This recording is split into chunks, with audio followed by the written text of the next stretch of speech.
Welcome Yeah. to the Long View. I'm Julian Zelizer, and I'm delighted to be here with Ezra Levine, who is the co-founder of Indivisible, and obviously has a big weekend ahead as the No Kings Day is taking place all over the country. Ezra, welcome back to the show. Hey, Julian. Great to be here. Great to talk. So, Ezra, I guess you talked to me after the first No Kings Day, and I'm just curious, how have the challenges for this movement or for this day of protest changed since the first one? Well, I mean, we're living through an authoritarian breakthrough moment, which means it only gets worse from the regime. They, since then, have invaded and occupied more cities. They are going after media institutions like the comedians on ABC. They are sending their secret police force around to terrorize American communities. It's pretty gnarly out there, Julian. And also, at the same time that they are lashing out, we're seeing just a historic number of people get organized. I mean, that's what we're seeing. And it's one of the real challenges of organizing in authoritarianism, which is our enemy is not this regime. It's not Trump. It's not Democrats who refuse to fight back. Those are opponents. Our enemy is really cynicism or a sense of fatalism that nothing we do matters and they're just going to overpower us anyway. That's the real enemy. And it's a difficult enemy to defeat because of all the damage that they do. So to see a lot of people look at what's happening around the country and say, well, I've got to do something. I don't know how we're going to do this, but I know we've got to gather together and start organizing. That is damn inspiring. They say courage is contagious, and we're seeing this in real time.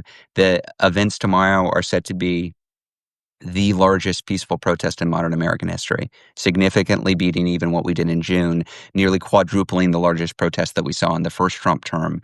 So I think this regime is weak. I think this regime is lashing out and doing damage while lashing out. But I think ultimately what we're seeing is people are getting the message that we got to start standing up, and that's what they're doing. And are you still working? When you started Indivisible, the model was about local pressure, including Yeah. on members of the House. That was a big Yeah. part of what you talked about. Yeah. Right now, is that still on the table, or are you really just focused on getting people out before you hit that stage? I mean, one day before the largest protest in recent American history, we're very focused on landing this plane tomorrow. But the whole idea of No Kings is this should be near where you are, wherever that is. So we're going to have big powerful protests in Chicago and in New York and in LA and in DC. But more important to me, we're going to have them in Homer, Alaska. We're going to have them in Jenner, California, population 122. In the small town I grew up in, Texas, the county has 3 protests. Kyle, Texas, down the road where I grew up, and I think that's important.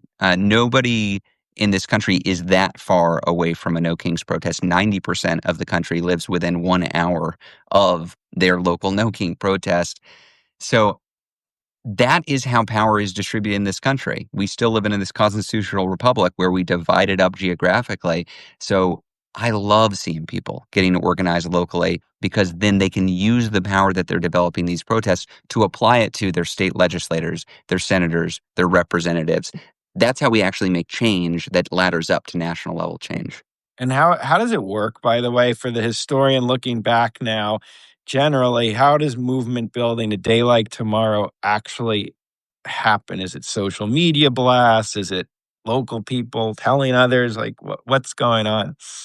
I mean, it's certainly not just me talking to people about No Kings. This is an enormous effort, and it's a combination of a lot of organizational support, Indivisible, but 300 other national organizations, including unions like AFT, other grassroots groups like 5051, good government groups like ACLU and Public Citizen, them coming together and saying, yeah, let's do this, we can support it. But then you can have national nonprofits supporting stuff and then nothing happens. The real magic happens when normal everyday people aren't just consuming politics, but become active participants. And so of the 2,648 events that are on the map right now, they were started by people, normal everyday people who said, well, I want to be part of this. I'm going to pull my local No King's Day protest together. And so it's this nice connection of legitimate, organic, real grassroots organizing happening at the ground level with support from folks who are aligned with the goals up at the national level. And that combined creates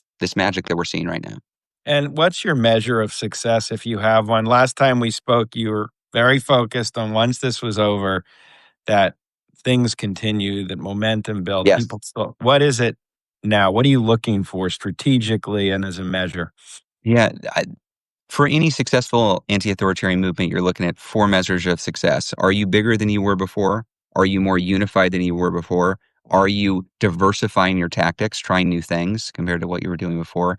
And is the regime less popular than it was before?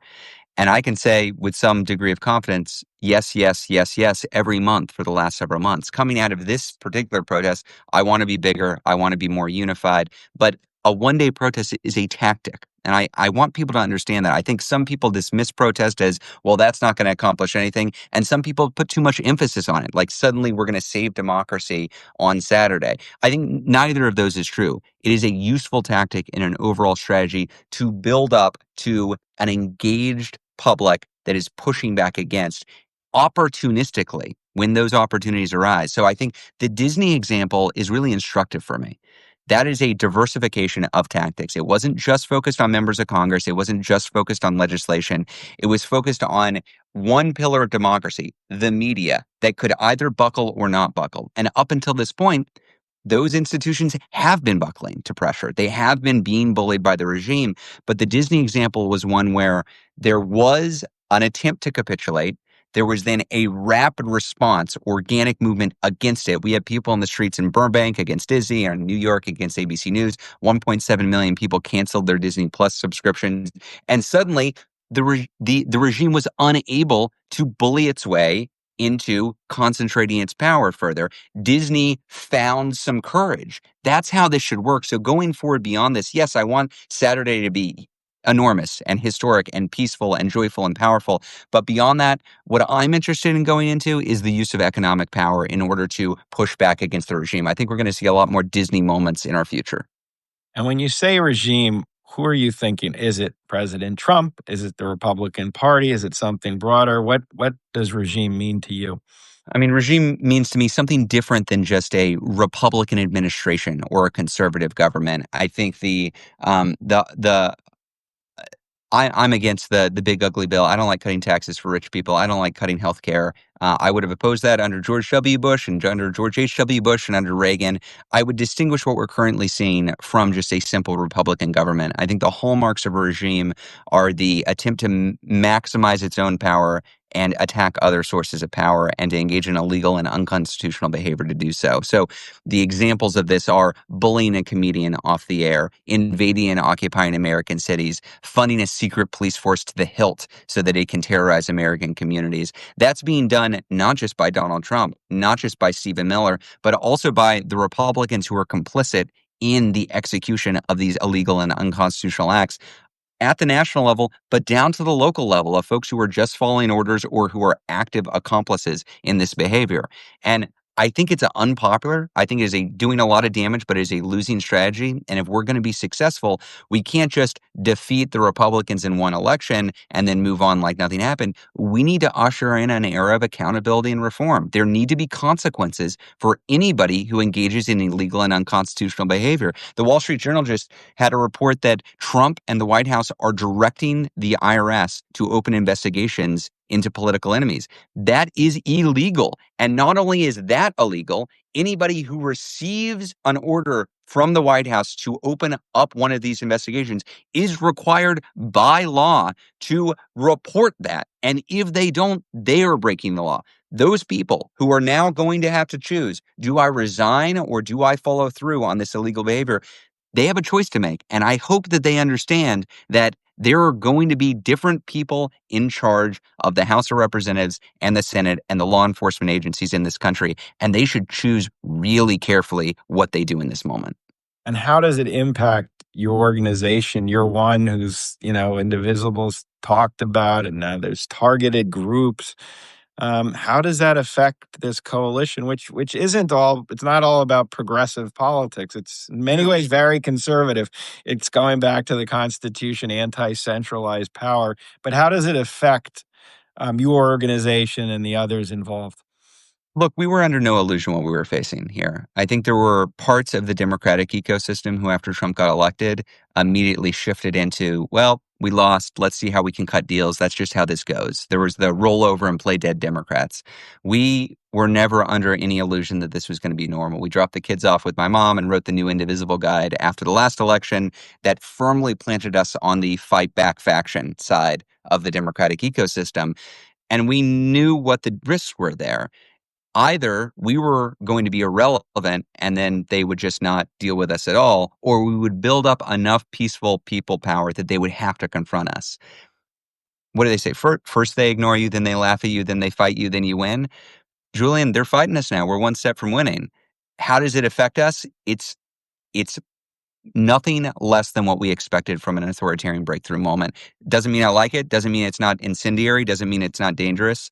And also, we've got to stand up in this moment. The worst thing that we could do is back down in response to threats, because I don't believe those threats are legal. I don't believe those threats are constitutional. And I know those threats aren't going to be effective in getting us to back down.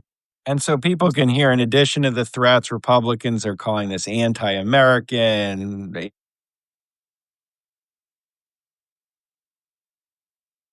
Uh-oh, I lost your audio, Julian.